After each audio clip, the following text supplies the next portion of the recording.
I'm sure we've all had the experience of having intrusive thoughts or repetitive thoughts, ruminative thoughts, anyway, thoughts that come around and around and they're hard to get rid of.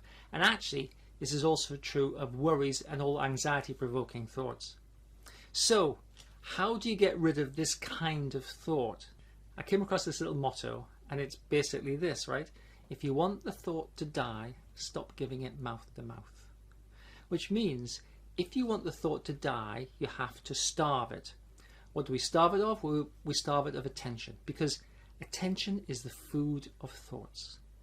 So, if you have an intrusive thought, an unpleasant thought, an OCD thought, something which you do not want in your mind, it's very tempting to ask it why it's there. It's very tempting to interrogate it. It's very tempting to try and push it away. It's very tempting to argue with it, to negate it, to have some kind of conversational relationship to it. All of those things are feeding the thought. You're basically giving the thought mouth-to-mouth resuscitation.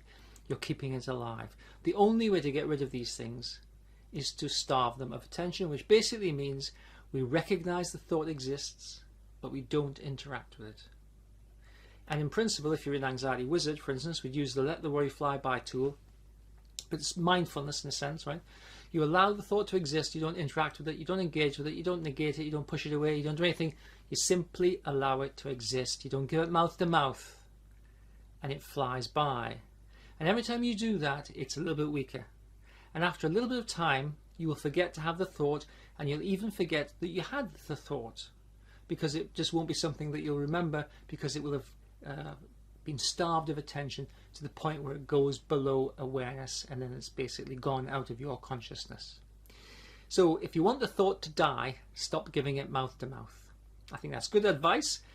I know it's a little bit harder to do than it is to say, but it is actually the tool par excellence for dealing with intrusive or unwanted thoughts, or any kind of, in a sense, any kind of unwanted mental event.